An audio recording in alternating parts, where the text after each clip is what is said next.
want to do a 6R80 swap behind a small block Ford. So it's going to show some of the stuff I've picked up, some of the ideas I have going on.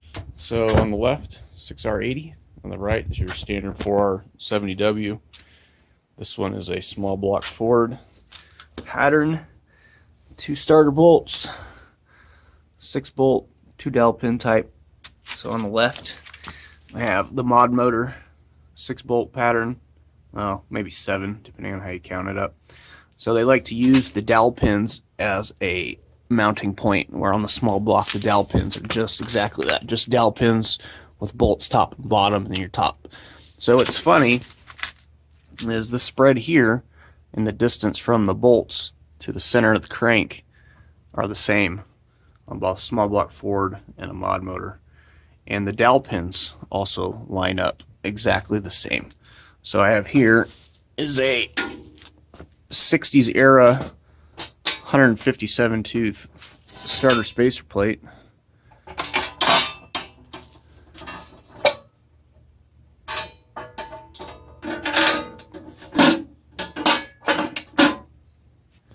And you'll see the top holes line up.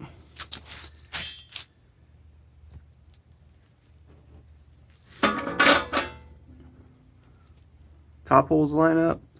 Dowel pins line up. And this bell housing bolt here lines up, which is pretty amazing. The idea is you can draw up the pattern, add in the starter spacer, the starter location for a small Ford, and capture this bolt down here, and you can come up with a way to hang a starter, cut out the excess aluminum, and reuse the dowel pins, the top ones on each side, and should be able to make an adapter plate. 6R80 transmission adapter came in the mail the other day. There we go. So it's top of the bell housing, starter on this end down here. I'll show you guys real quick. On a small block Ford, goes this way.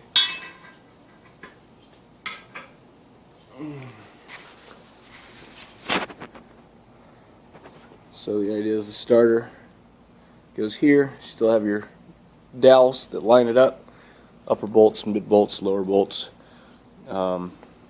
Is this amount of aluminum needs to get removed. This bolt down here just kind of helps support the starter, make sure that this piece doesn't flex around.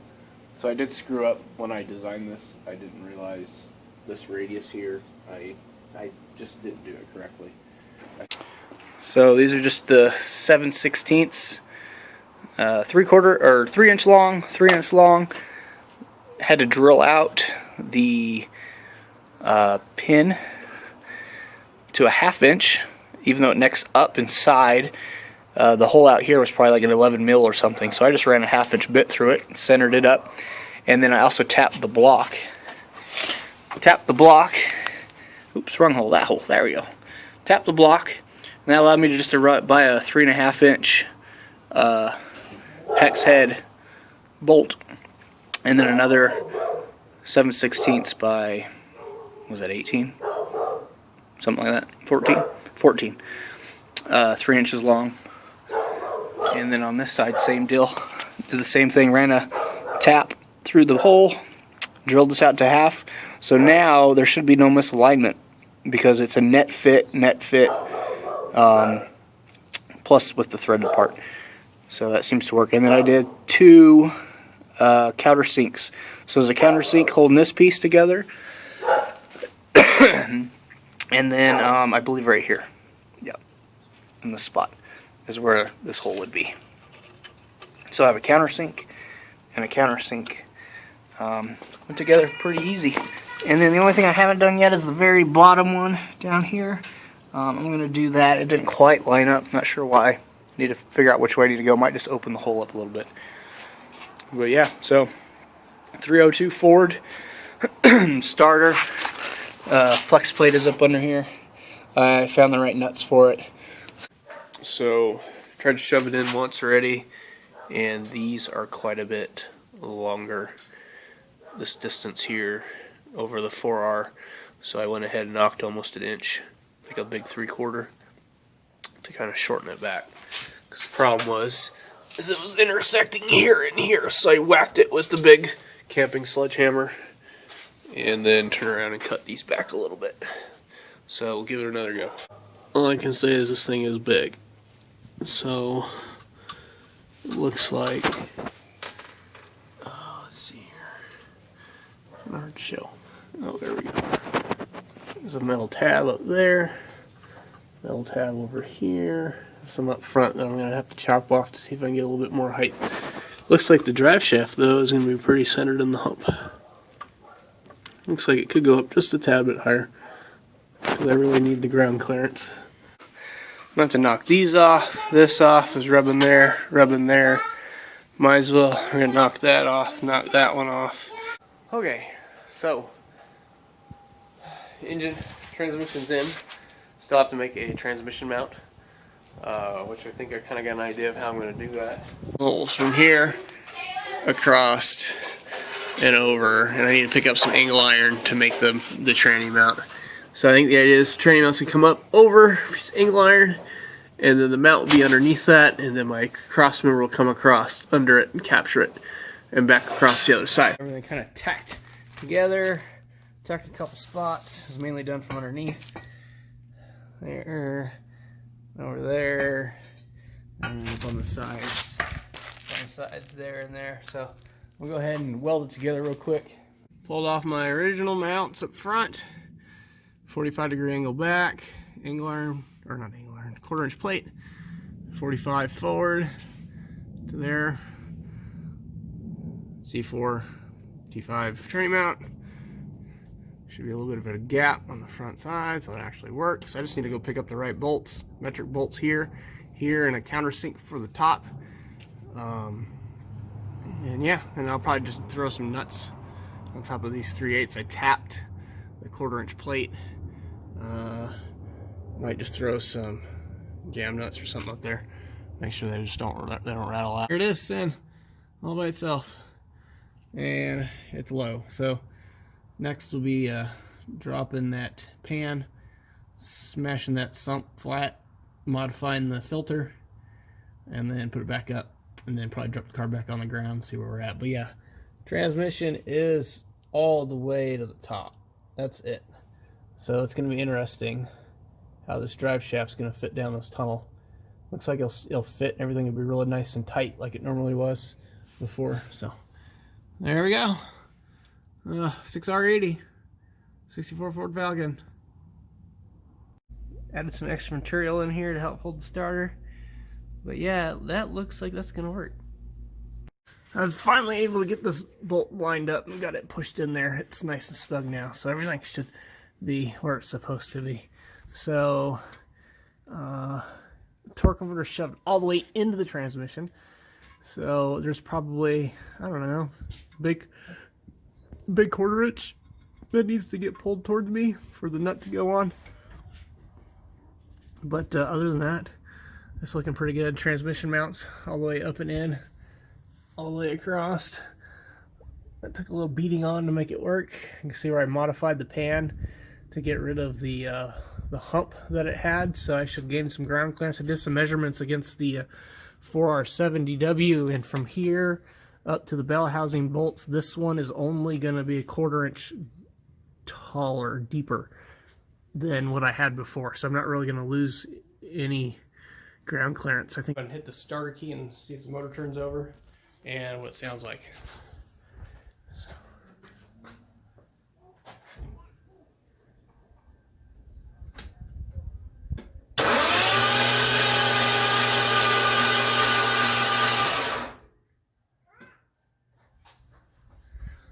Sounds pretty good. Put it back together. Motors together. We'll go ahead and crank on it. First start. See what happens.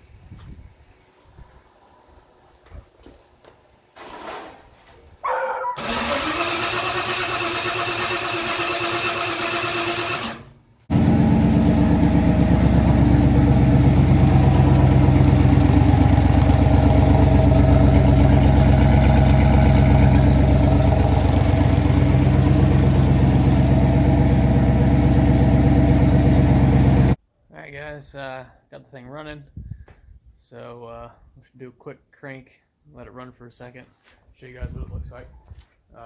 Problem right now is I don't have any transmission fluid in it, and don't have the valve body in it yet. I'm still sorting that out. Still need to buy the lead frame and get that swapped around and see what happens, but it's working though.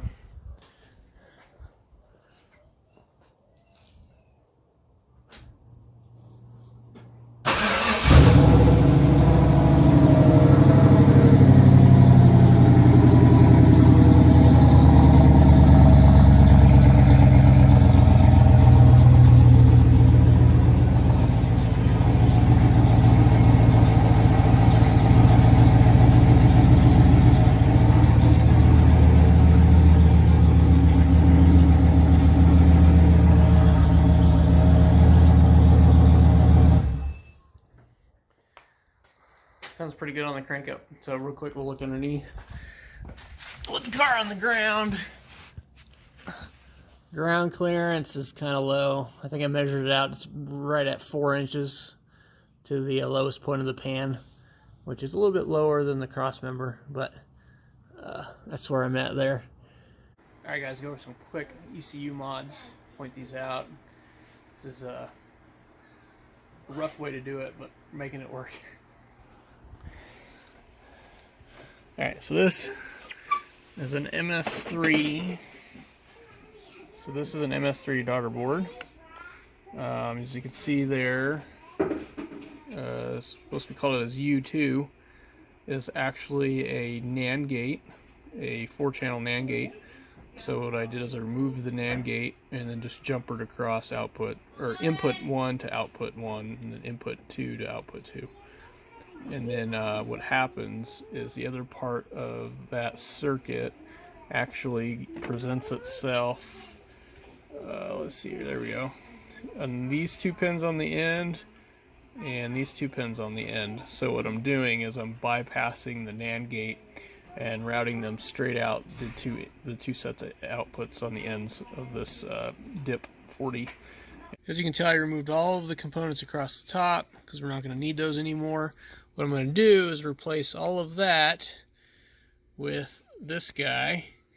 This is my homebrew board. It's got a pair of 6.5 amp, I believe it was, dual channel MOSFETs, so 4 channels altogether. You can see the flyback diodes on the right, and I had to add 2 to the other channels on the back. So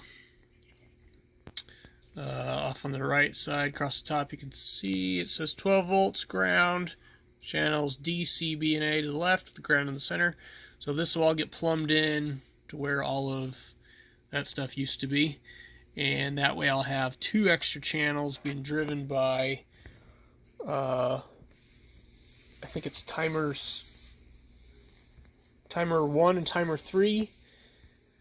And I'll have to figure out how to set those up and see if I can get those to work, and I'll reassemble everything and do a test. Alright guys, here's the finished product. Got my board. I showed you earlier, all outfitted. All the signals coming in the yellow, orange, green, and blue. And then the whites and reds go to the appropriate output channel, out to a harness. And then the blacks are tied together to a ground on R37. And there you have it. So next is going to be putting all the hardware back together, break out the simulator, figure out how to jumper a load into the valve body over here, and we'll try some test mode. Hey guys, making some progress.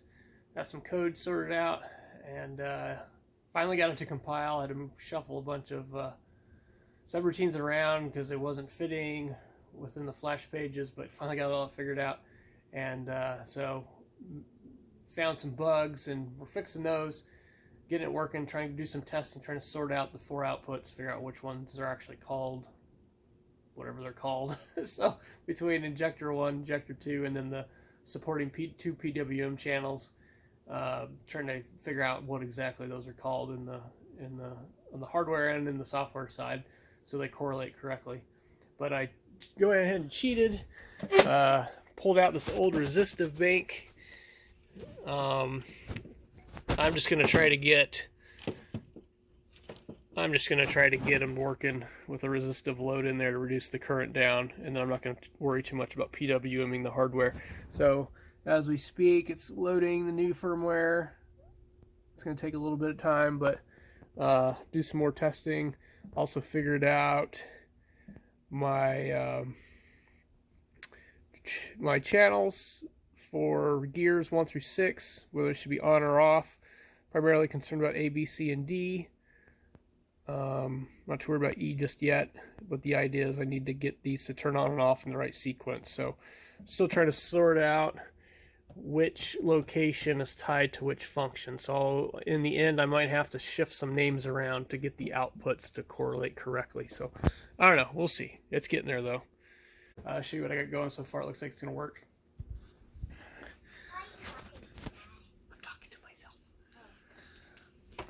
So on the right here is my resistive bank. Each one is 7 ohms. So 7 ohms plus the 5 ohms gives you 12. So you're looking at like 1 amp draw on each channel when it's activated. So valve body still there, harness, got my battery, grounds, powers all ran up here.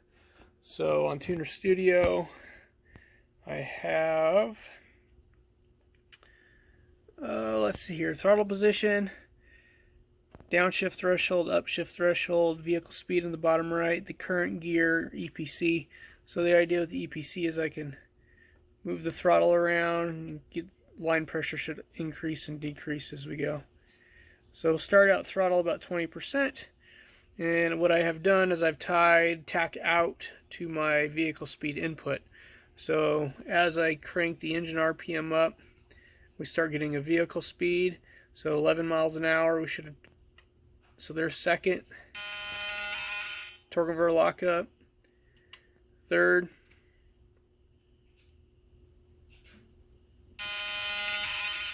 Torque converter lockup. Fourth. Fifth. Converter lockup. Sixth. With a converter lockup. Yep, there we go. So I verified the outputs that are working to the solenoids. That seems to be working. So over here, I pretty much made a cheat sheet which output is going to which output on the ECU, from the transmission to the ECU. And so that's what I got kind of going right now. I might change it a little bit, but this is just to kind of test the hardware out, see if it's working. Alright guys, I'll show you real quick the transmission cooler lines. This is my, what is this stupid thing? Parking brake cable's in the way, but there you can see bracket I made. It's just started off 3/4 inch rod that I shortened down and then drilled a hole through it and then hit it with a 1/4 inch tap, NPT tap. And then I had to mill it just a little bit to get it down to like that 19 millimeter minus a couple thousandths. So it's like 0.745, 0.744 is the ID of this hole here on both sides, top and bottom. So this is just showing that the 3/8, the 1/4 inch NPT threads in. So take that out and you can see the two fittings I had to fabricate, and then I bent up this piece of sheet metal. Didn't quite come out the way I wanted, but it's currently working since all it has to do is hold those plugs in. I don't think the pressure is going to be high enough to push the plugs out past the sheet metal anyway. So, and at the same time, hey guys, it's working. I'm going to bang this thing in manual mode 1 through 6 so you can watch the yoke spin up faster and slow it down. I can also show how reverse works in neutral, show that it's working. I ran into a little software issue where I didn't realize I wasn't turning on a specific solenoid in manual mode, because when it's in auto mode and driving, there's a specific solenoid that turns on, which actually releases a clutch set, which really, I think it releases low in reverse or something like that. So in second and third gear, it was locking up the transmission. So now that I bypassed that specific mode because I don't have a drive shaft in it yet, now when you manually shift into second and third, it turns on that solenoid at the appropriate time. So now I have 1 through 6, where 30 minutes ago I didn't. I had 1, 4, 5, and 6. So do a quick little show of what this looks like with the engine running, a little bit of what the software looks like to make it go through the manual mode, and show the yoke spinning forward and reverse. So reverse. There we go. Reverse. Neutral. Drive. So that's first gear. So then what I can do here, I can go into manual mode, and then I can say second gear.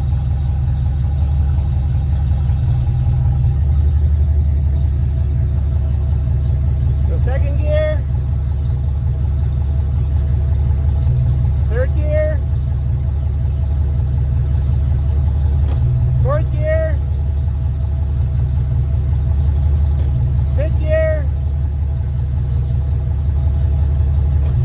sixth gear. So that's all 6. So then I can go back down the other way. So 5, 4, 3, 2, and 1. So then from here I can go ahead and select off on manual mode. Go back up to neutral. Reverse. Back to neutral. Stick it up into park. So there you have it. There's a quick demo of the 6R80 behind a small block Ford. Mega Square 3 hardware and my own custom software on firmware 1.4. Thanks. Hey guys, so to show you real quick what we figured out how to tighten up the output shaft on this 6R80. So the way this works, the seal's supposed to be here, but on the inside of the seal is this disc that sets up against this trunnion bearing. So I assume these are certain thicknesses as they assemble the transmissions. So a buddy at work said, hey, why don't you throw a shim between one of these spacers here to help get a little bit of slack, so when you tighten this down, because there's a bearing on the inside up against the case from this planetary set. So what we're going to do is we added an extra shim there, slide that back on, put the flange back on, run the nut down, and when I did this, I tested this out yesterday, and when you snug all this up with that extra spacer in there, you get rid of all the slack, all the wobble delta that we're seeing in the drive shaft. So I did that on the car. I just need to put a new seal on it so I can drive around and see what it's going to do. So that's how you tighten up the wobble delta on these output shafts. Thanks.